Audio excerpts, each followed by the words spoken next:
Hello, Murali motors Gopinathan നായരല്ലേ? അതെ. താങ്കൾക്ക് എത്ര ബസ് ഉണ്ടെന്നാ പറഞ്ഞത്? 2. തന്തയോ? എന്താ? തനിക്ക് എത്ര തന്തയുണ്ടെന്നാണോ ചോദിച്ചത്? ഇന്ന് ഉച്ചയ്ക്ക് മുമ്പ് മുതലും പലിശയുമായിട്ട് തന്നെ എന്റെ ഓഫീസിൽ കാണണം. അല്ലെങ്കിൽ ഉച്ചയുടെ നേരത്ത് എന്നെ തന്റെ വീട്ടിൽ കാണും.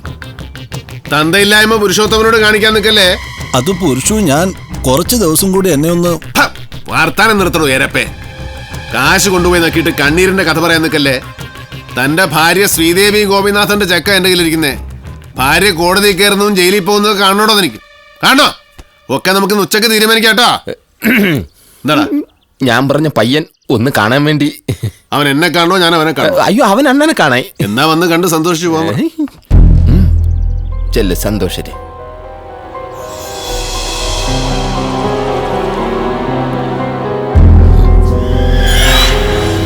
കുഴൽപ്പണം കള്ളൻ അല്ലേ? അപ്പൊ അസീസിന് പണി കൊടുക്കാനോ ആളുണ്ടായി അല്ലേടാ? കൊള്ളാം. അയ്യോ, ഏതോ ഒറ്റുകാര്. എടച്ചക്ക, പണി പഠിപ്പിക്കുന്ന ഗുരുക്കന്മാർക്ക് പണി കൊടുത്തിട്ടാണ് പണി പഠിക്കുക. അത് ഈ അധോലോകക്കാരുടെ ഒരു രീതിയാ. നീയും അത് തന്നെ ചെയ്തു. എത്ര ഉണ്ടായിരുന്നു? ഞാൻ എടുത്തിട്ടില്ല. എത്ര ഉണ്ടായിരുന്നടാ? 68 ലക്ഷം. ആരും അറിയില്ല. എന്റെ തന്നേക്ക്, ഞാൻ ഓടിച്ചോളാം.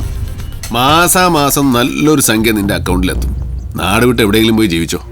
മരിച്ചുപോയ എൻ്റെ അച്ഛനാണ് സത്യം. ഒറ്റ പൈസ പോലും ഞാൻ എടുത്തിട്ടില്ല. എന്നെ കൊല്ലൂന്ന് പറഞ്ഞിരിക്കുകയാണ് അസീസ്ക. 2 പെങ്ങന്മാരും എൻ്റെ അമ്മയും. എന്തിനാണ് ഇതിനൊക്കെ വെച്ചോണ്ടിരിക്കുന്നത്? അമ്മ, പെങ്ങന്മാര്, അനിയന്മാര്, ഇതൊക്കെ അനാവശ്യ ചെലവുകളല്ലേ? ഞാനിപ്പോ എന്താ വേണ്ടത്? ഈ പാമ്പിനെടുത്ത് ചുറ്റണം. എന്നിട്ട് ആ പേരും പറഞ്ഞ് അസീസ് പുതിയ വാളും മടിയായിട്ട് എന്റെ നേരെ ഇറങ്ങണം അല്ലേ?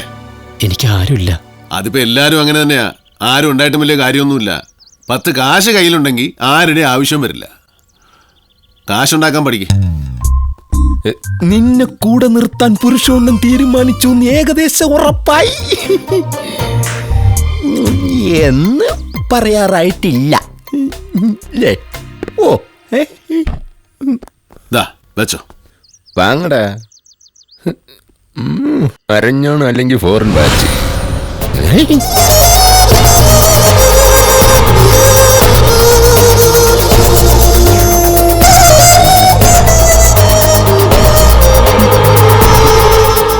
അനാവശ്യത്തിന് എടുക്കരുത്. ആവശ്യത്തിന് എടുക്കാതിരിക്കാൻ നോക്കണം. അത്യാവശ്യത്തിന് എടുക്കാതിരിക്കുകയും ചെയ്യരുത്.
കരിമരുന്ന് ഉഷാറായില്ലേ?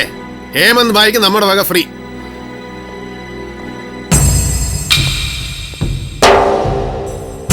തൽക്കാലം ആഘോഷം ഇവിടെ നിൽക്കട്ടെ.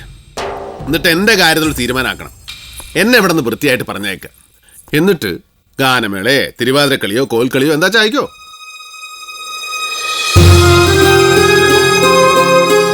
നാളെ ഞാൻ അങ്ങോട്ട്. നാളെ അങ്ങോട്ട് പൂവലെത്തും. മാവൂർ റോട്ടിൽ 4.5 കോടിയുടെ സ്വത്തുക്കൾ. അക്കാര്യം പറഞ്ഞു വരാനല്ലേ?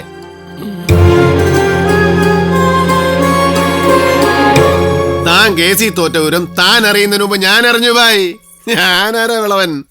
പക്ഷെ താനത് ആരെ അറിയിക്കാതെ 10-25 ലക്ഷം രൂപ എന്നെ പറ്റിച്ച് മോളെ കല്യാണം നടത്തി 4-5 ഇന്ത്യയും പറഞ്ഞ് എന്റെ മുമ്പിൽ കൈമലർത്താൻ തീരുമാനിച്ചു. അത് നടക്കൂല ഭായി. എല്ലാരെയും മുമ്പിൽ വെച്ച് എന്റെ കാശെണ്ണി തരിക, ഞാൻ ഇവിടെ നിന്ന് പോവുക.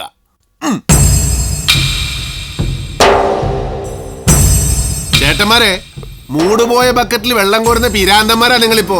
ഈ ഹേമന്ത് കൂമന്ത് ഗുജറാത്തി ബായി ഉണ്ടല്ലോ, 1-ാം നമ്പർ കള്ളനാ. ചോർ ചോർ ചോർ അല്ലടോ. മിസ്റ്റർ പുരുഷു, എടോ, മക്കളെ പറ്റിക്കാം, മകളെ കെട്ടാൻ പോകുന്ന ചെക്കനെയും കുടുംബക്കാരെയും നാട്ടുകാരെയും പറ്റിക്കാം. പക്ഷെ പുരുഷോത്തമനെ ഇനി പറ്റിക്കല്ലേ പ്ലീസ്. എന്താ നിങ്ങളുടെ പ്രശ്നം? എടോ പിയാപ്പിളവായി, പെണ്ണ് കെട്ടാൻ പോണ മാഞ്ഞാളത്തിലാ താനിപ്പോ. ലച്ചം 10-25 ലക്ഷം ഉറുപ്പിക തന്റെ അമ്മായി അപ്പനാകാൻ പോകുന്ന ഈ കള്ളൻ എനിക്ക് തരാനുണ്ട്, മുതലും പലിശയായിട്ട്. വാങ്ങി തിന്നോർക്ക് കണക്കില്ലെങ്കിലും തന്നോർക്ക് കണക്കുണ്ടാവണം. പൈസയാണേ പൈസ, പണം. പണത്തിന് മീതെ പരുന്തും പറക്കൂല. പക്ഷേ ഈ പരുന്ന് പറക്കും, പറന്നിറങ്ങും. പുരുഷോത്തമൻ, പരുന്ത് പുരുഷോത്തമൻ ഇപ്പൊ തരണം. ഏൽക്കോ? പറ്റുമെങ്കിൽ പൈസ എടുത്തോ. പുരുഷോത്തമ സ്ഥലം കാലിയാക്കാം.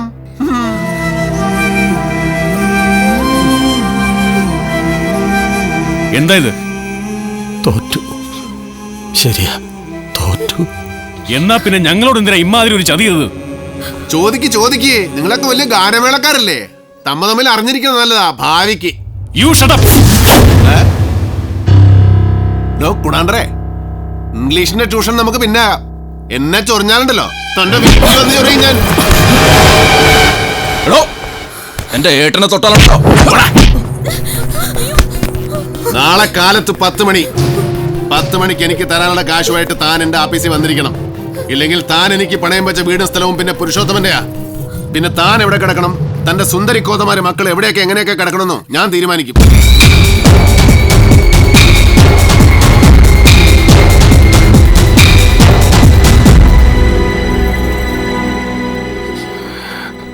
ക്ഷമിക്കണം, ദൈവത്തെ ഓർത്ത് എന്നോട് പൊറുക്കണം. കാലക്കടയിൽ ആ മൃഗത്തിന്റെ കയ്യിൽ നിന്ന് കുറച്ച് കാശ് ഞാൻ പലിശക്കെടുത്തിരുന്നു. കൊടുത്തു തീർക്കാൻ പറ്റിയില്ല. കേസ്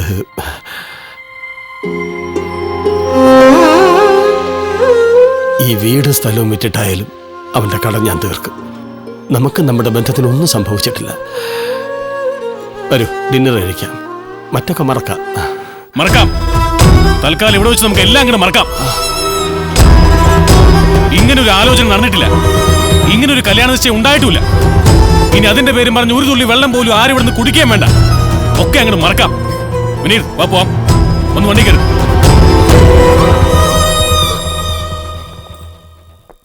നിന്നോടാ പറഞ്ഞ വരാൻ. പെണ്ണ് കെട്ടാൻ കണ്ടൊരു കുടുംബം. ഏട്ടൻ പറഞ്ഞിട്ട് നിനക്കെന്തോ ഒരു അനക്കമില്ലാത്തത്? അതല്ല, ഈ ബെല്ലും ബ്രേക്കും ഇല്ലാത്ത വണ്ടിക്ക് തല വെച്ച് അടങ്ങുന്നുണ്ടെങ്കിൽ പിന്നെ ആ വഴിക്ക് വന്നു പോരുത്. അവിടെ ഇങ്ങനെ ഒരു ഏട്ടനില്ല, അമ്മയില്ല, ആ വീടുമില്ല.